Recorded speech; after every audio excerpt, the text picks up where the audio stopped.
I bought a new 3D printer, a very cheap one.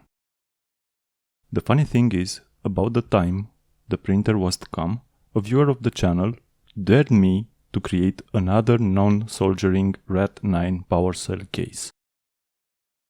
He said he doesn't believe that such thing can be made and the video from the channel documenting this is fake.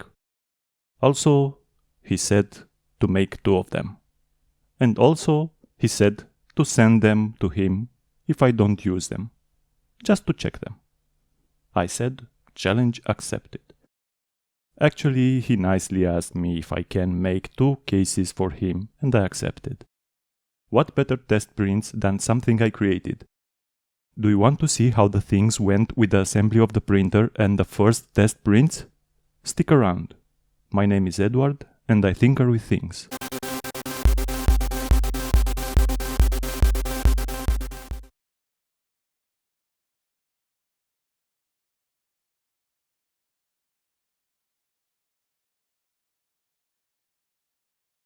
I've always wanted to make an unboxing video. I always wanted to buy some tinkering equipment without knowing anything about it and discover how it works only using the instruction that came with it. And my dreams came true. I don't want to give too many technical details. I'm sure that you'll find a ton of well-done reviews on the internet about this printer. I just wanted to document my trial and tell about the problems I encountered and how I solved them. So I saw on a site this 3D printer that was less than 100 euros and I bought it without checking anything about it on the internet. Because of that, I was under the impression from the pictures that the printer will come semi-assembled. Here is when I realized that might not be true.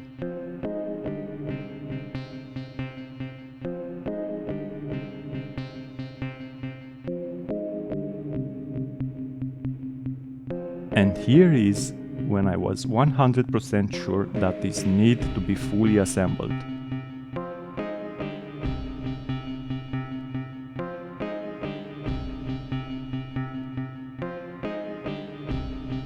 So many parts, but still less parts than a Net A8 had.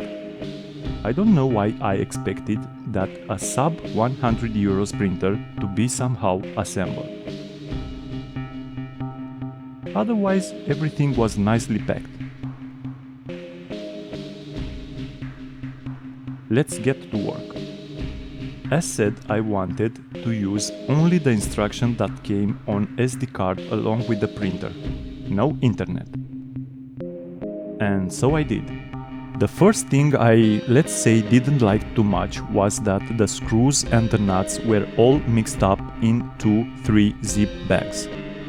I would have expected that the screw, nuts, washers, whatever to come sorted, each type in its separate bag. But yeah, again, less than 100 euros. So I had to sort the stuff before anything else just to make my life way easier. I measured each type of screw and nut, made a label for that and put each kind on its own bag.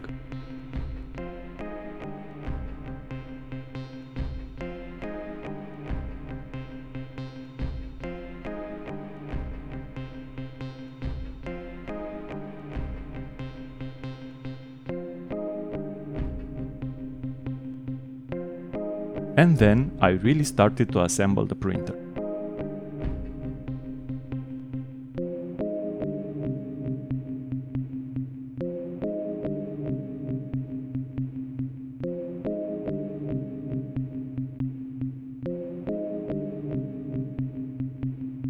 The instructions prove to be in general accurate, but there are some little things that are not specified, like this one for example. It is not specified that this little aluminum profile has threads on only one end.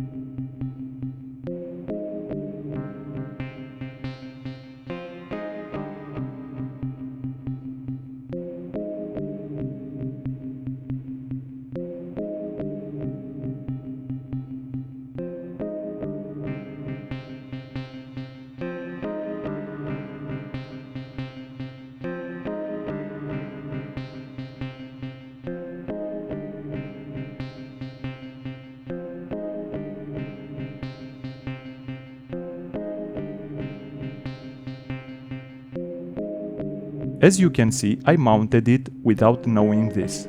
Of course, I couldn't mount the vertical profile because I couldn't screw it.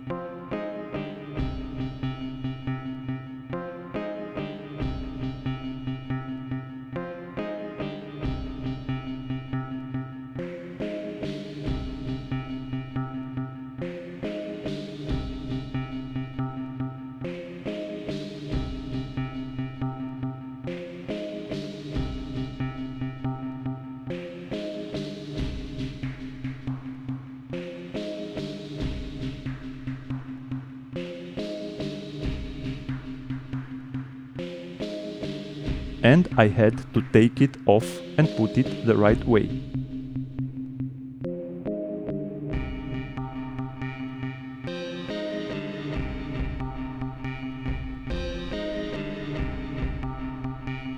No big deal, but it would have been nice if this would have been specified in the instructions.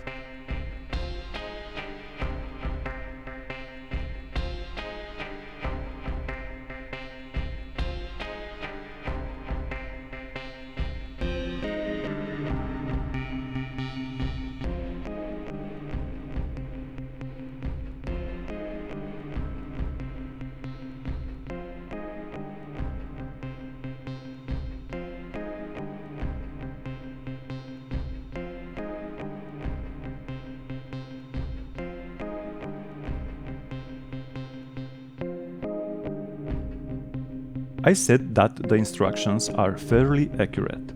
They are, but you should look at each picture/diagram very carefully. Because in most cases the details are in the diagram. Like in this case, I mounted the stepper motor wrong. The connector of the motor should have been on the other side. And this is just an example. As I said, many things like this are hidden in the diagrams.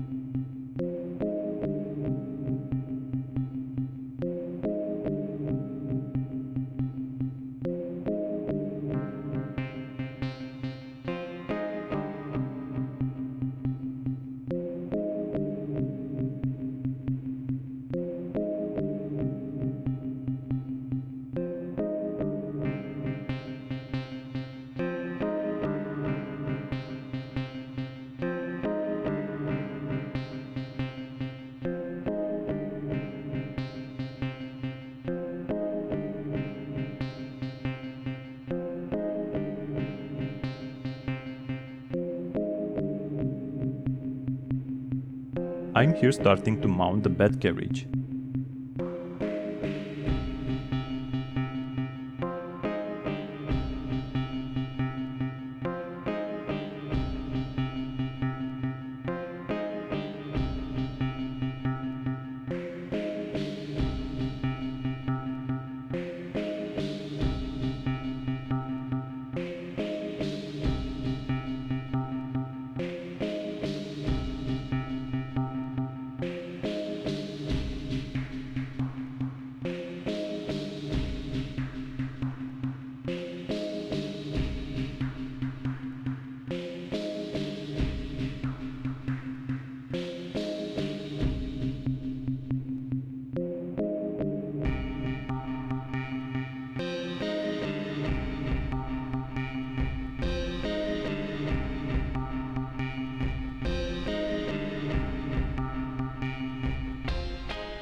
Here is another thing I had to do in addition to the instructions.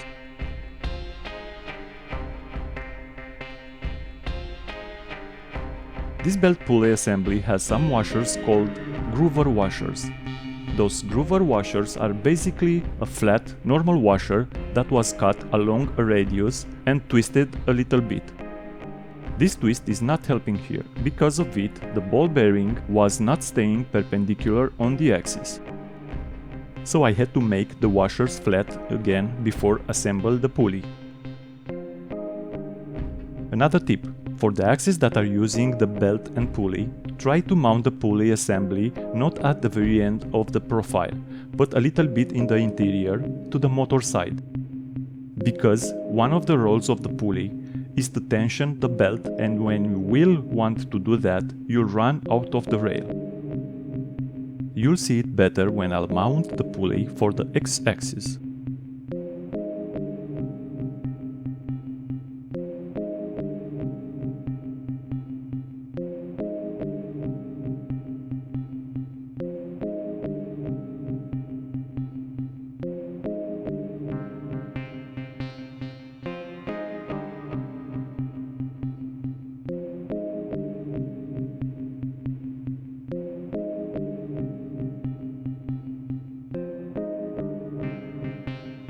Mounting now the Z-axis carriage.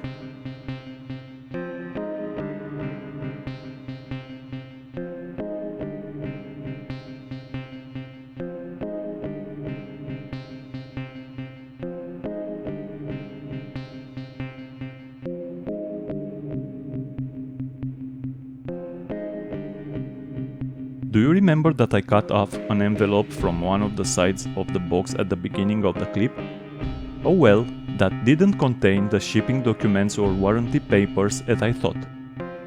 It contained a very important component, so if you are buying a Tronxy X1, make sure you don't throw away that envelope. The very important component is this brass nut that will make the Z-axis carriage move.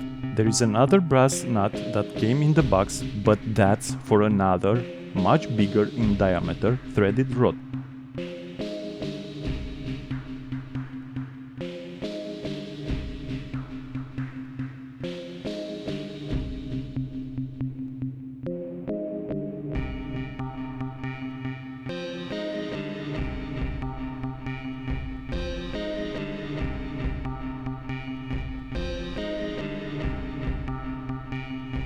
Mounting now the X-axis rail.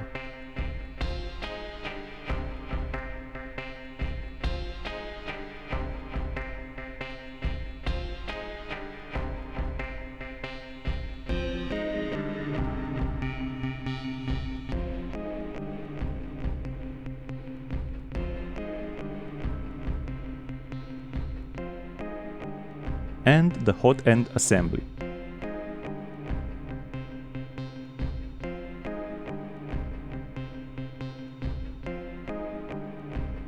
I had to do the same thing with the groover washers here, for the pulley of the X-axis.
Here you can see what I meant with tightening the belt earlier. I'm pushing to the near end the pulley assembly to tighten the belt.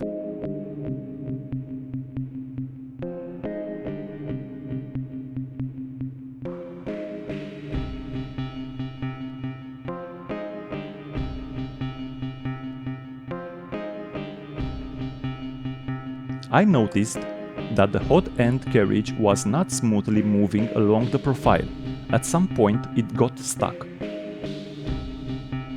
But I continued because I had to see if the motors, which are somehow powerful, would be able to get the carriage beyond those stuck points.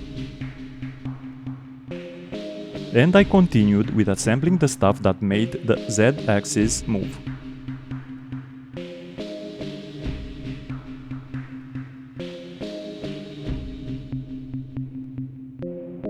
Tip here: do not have the stepper motor shaft and the threaded rod in contact inside that shocking absorbing component. As you can see, I screwed the threaded rod all the way down, then I unscrewed it a little bit to avoid the contact between it and the motor shaft.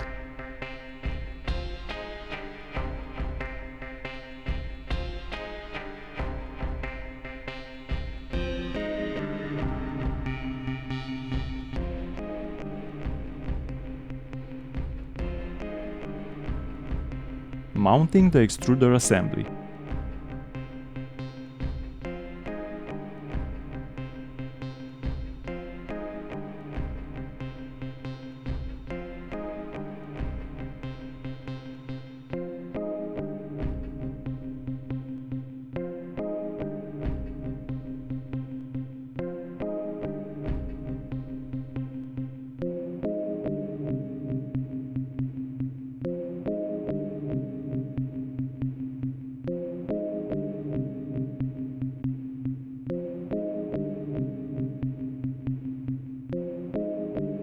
And then the handle. Another tip here, the handle comes in a bag with some screws. Do not use those.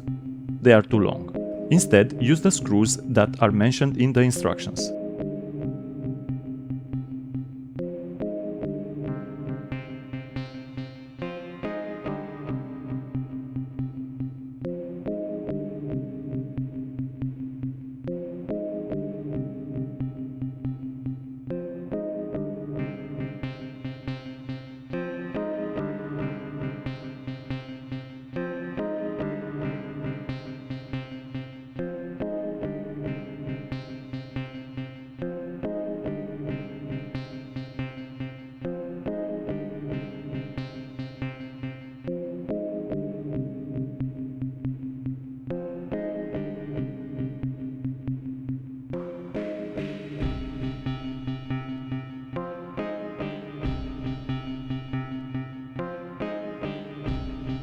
Don't tighten too well the screws for the Z axis and stop switch, like I did. You'll have to reposition it anyway after the whole bed would be assembled.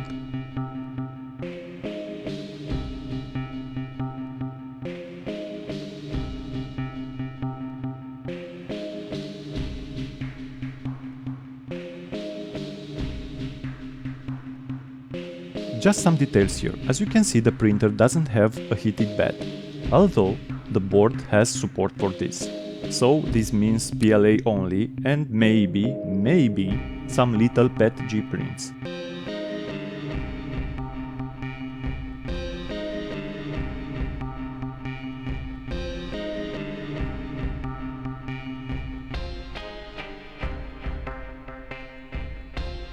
Tip here, tighten as much as possible the 4 screws of the bed.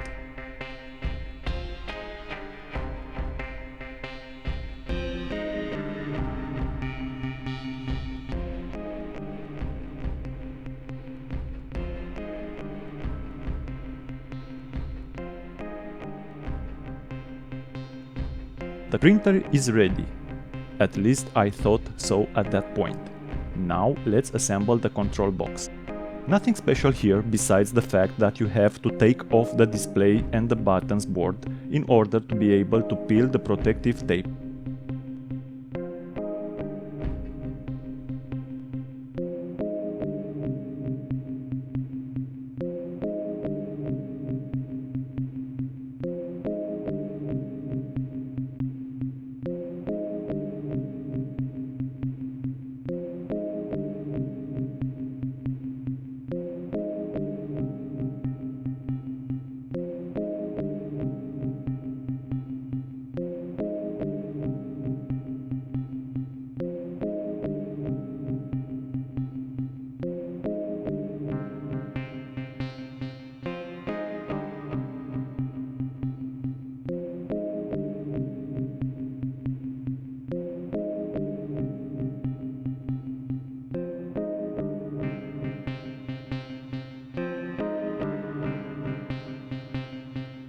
It's better to leave the top cover and the display/buttons panel unmounted until all the wires were fixed in their proper slots on the control board. But I just wanted to see how it looks.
and let's get it started and see how much smoke it will produce.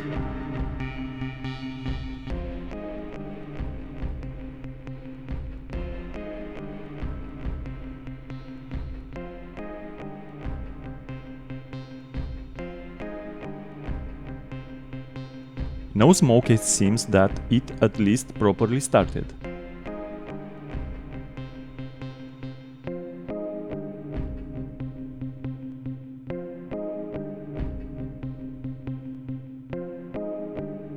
I was trying after that to see if it can be homed.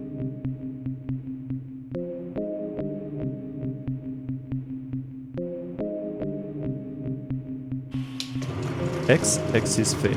It is because that stuck issue I talked earlier.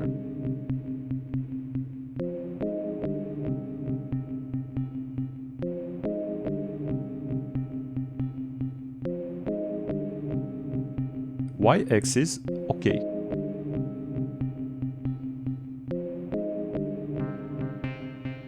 Z-axis, nothing, and it seems it made the interface hang also.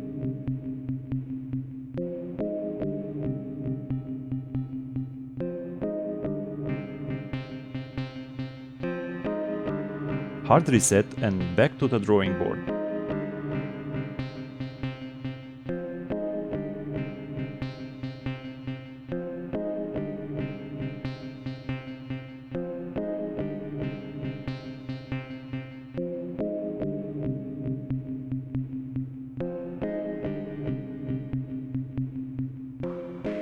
And I found out why Z-axis was not working.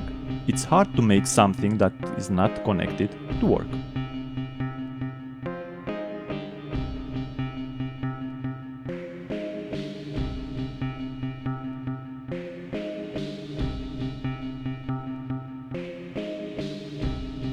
After connecting the Z-axis motor, it homed as it should. Regarding the hot end/X-axis carriage being stuck in some points, I believe that a ball bearing has a problem, and under pressure, because it is pressure while mounting the carriage on the rail, it gets stuck. So I had to reduce somehow the pressure. I loosened the screws for 2 of the wheels.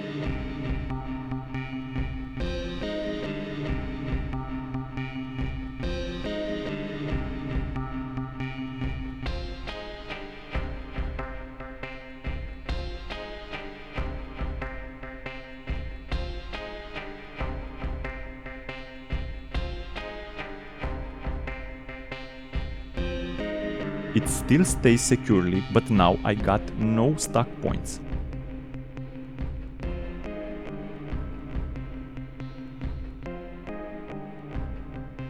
Problem solved. MacGyver way.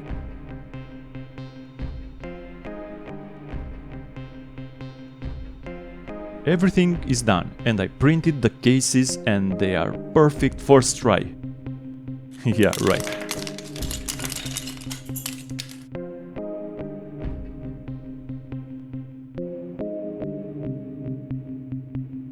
First try. I usually use isopropyl alcohol to clean up the bed before printing, but I misplaced the bottle. I can't find it anywhere.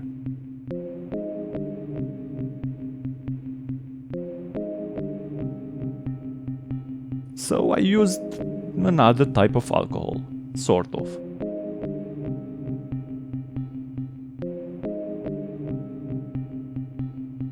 I don't want to say what was it, but it contains butane, isobutane, propane, benzyl, and many others ains and zils.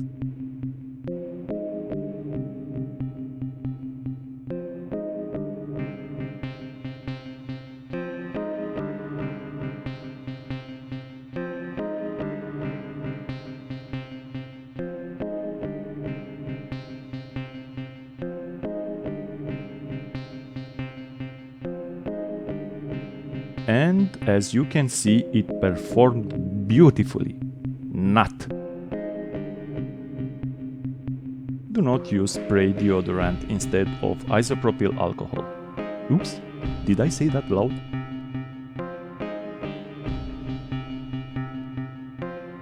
Second try. So I cleaned up the bed and tried again.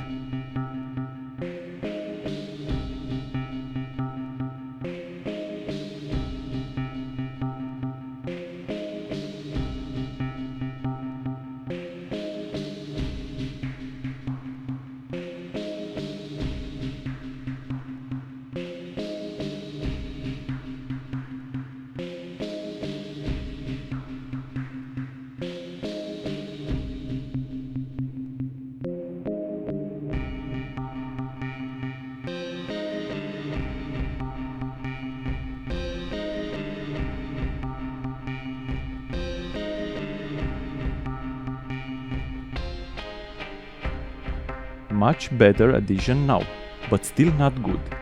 One of the corners warped. So, extreme measures. I took a piece of very fine 800 grit sandpaper and sanded the bed.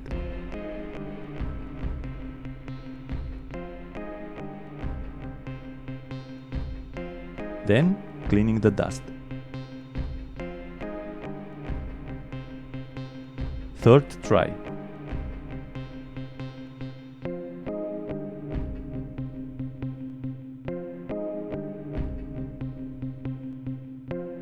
Success regarding stickiness. But I still had to make several adjustments in the slicers and tries off camera before I printed 4 acceptable cell cases. As conclusions.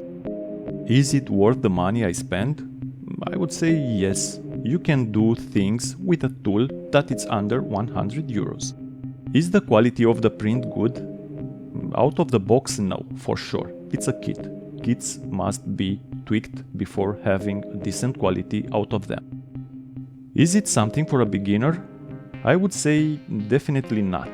If you don't have the patience to tinker, do not buy this. It will most probably leave a bitter taste and will make you never consider 3D printing as something accessible, which actually is, but not if you are talking about kits. Do I recommend this for a tinkerer, even one without any previous experience with 3D printers? Yes, I would. It is the best way to learn what makes a 3D printer tick, and that for little money too. And in the end, you will also have a 3D printer that for sure, if you are a tinkerer, you'll use it. Thanks for watching, and see you next time.